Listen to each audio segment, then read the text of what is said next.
Good morning. Good morning. It's Wednesday.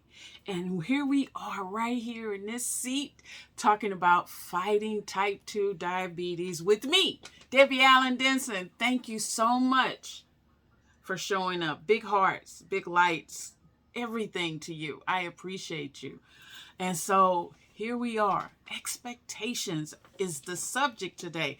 Expectations. So I don't know about you, but I have these high expectations for myself. I'm really difficult and really hard on myself about meeting my goals, right? And so sometimes I'm not thinking clearly about the human body and especially being a type 2 diabetic. You know, I always have these goals like I'm going to lose 50 pounds in a month, you know, impossible. Maybe 50 pounds in a year, right? Hey. And so we got to be more reasonable about our expectations of ourselves and guess what? And of others. So the best thing to do is to really look at it. Look at the situation and see if your expectations are, unreasonable for that person or not. For me, I have expectations for myself and my husband, but I don't really have expectations for anyone else, right? And so here's number one: communicate clear expectations. You're saying I'm not clear? You're saying I'm speaking Chinese and they're speaking Spanish?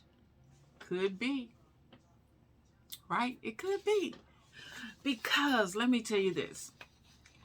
Here's a quote: I'd rather be pleasantly surprised than fatally disappointed. And that came from Julia Glass. I'd rather be pleasantly surprised. So if I don't, set my expectations for a situation, then I am over the moon surprised.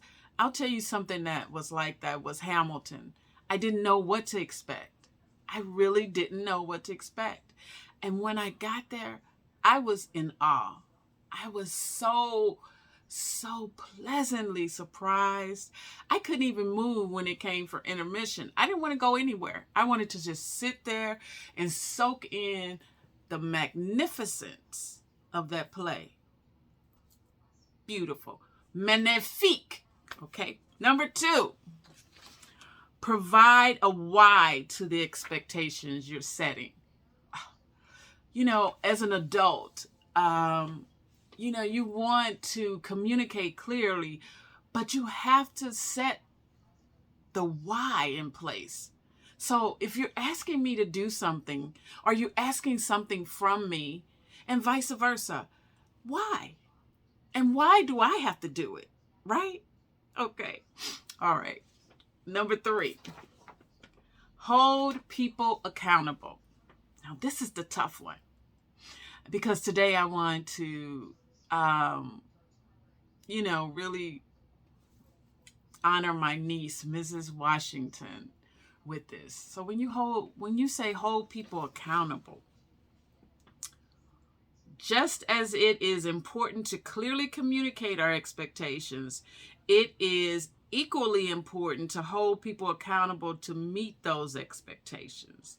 This not only sends a message to the person being held accountable, but others as well. In a professional environment, expectations hold less weight. They are continually left unfulfilled and with no consequences. Do you sometimes feel that at work? So at home, it can be the same way with the people we really care about. And so when I say hold people accountable, you have to kind of know who you're dealing with. You have to know the relationship you're in with people. And they will sometimes tell you, I can't do that. I'm not going to do that. Right? You're not going to put that much pressure on me.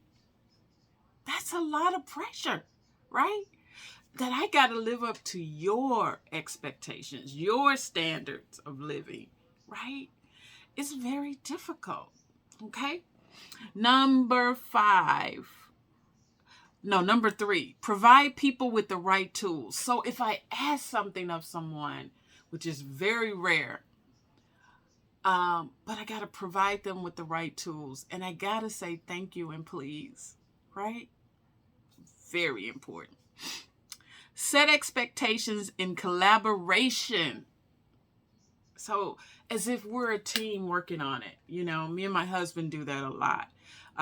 We work together on everything. It could be the laundry, it could be cooking, it could be anything. You know, I'll do this, babe, you do that.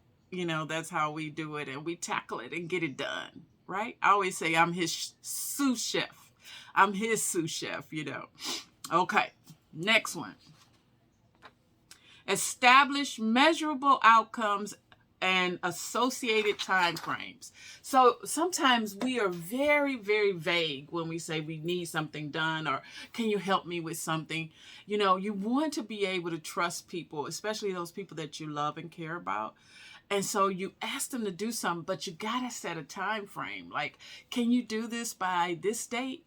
And sometimes we feel awkward doing that, but really it helps people. You know, I'm a journalist by trade, and everything is a deadline to me. Everything has a deadline. And so it helps me stay on track. It helps me, keep my commitments, right?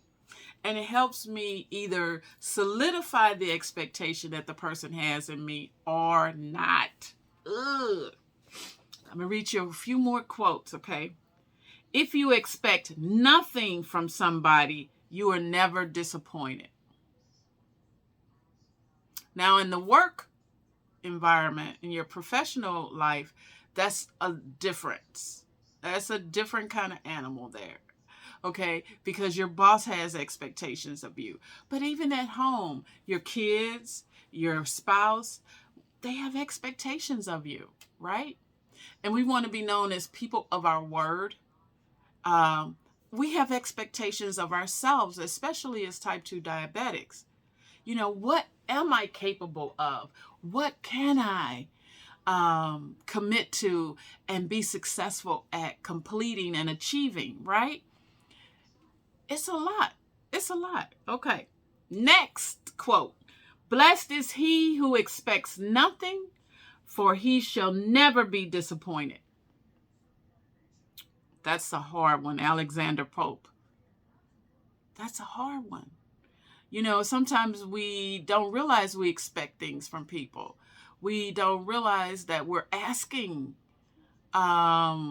things of people that maybe they can't do. My niece, she's newly married, a year married. She's got a husband, her son, his children. And I tell you, I think sometimes people ask too much of us. And, you know, for me, in my home, my husband comes first.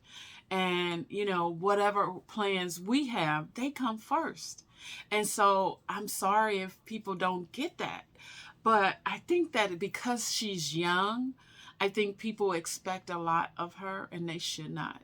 They really should not expect that, because she still has a husband, and she's trying to solidify that relationship and trying to build on that relationship. And she needs time to do that. She needs that privacy, you know? And so sometimes we put too many expectations on people. Okay, one more quote. When you stop expecting people to be perfect, you can like them for who they are. Clutch the pearls, honey. Clutch the pearls. When you stop expecting people to be perfect, you can like them for who they are. They can be themselves, right? And that's from Donald Miller. Donald Miller. He's quite a character. He's very smart. We have to have really clear expectations, and expectations of who and whom, right? We can ask these things of, because we can't just go around spouting expectations and thinking people are just going to do what we ask them to do. It doesn't work like that, especially when you're an adult. You know, couldn't wait to get that license, first of all. then you couldn't wait to vote, right? So we're adults. And so adults have to take on more accountability than expectations, okay? So, in culminating today's topic of expectations, when you're really working on your diabetes, it's best to be gentle with yourself. Give yourself some time, but work as hard as you possibly can. Don't work half-heartedly. Work hard on it, right? Because this body needs that stability and that work. This body needs a commitment from you. And so it's expecting you to show up and show out. And so, but be kind to yourself in the interim. You got to have a balance. I'm a Libra, so I understand that balance, Sometimes you have good days and sometimes you have not so good days, okay? So I want to keep encouraging you to fight the good fight. Fighting type 2 diabetes, it's not for the weak. It's for those Mike Tyson fighters, okay? Fight the good fight and be clear about your expectations. Know who you are asking something of. Know yourself. Shakespeare said, "To thine own self be true." Okay? All right. I'll see you next Wednesday. Bye. Expectations.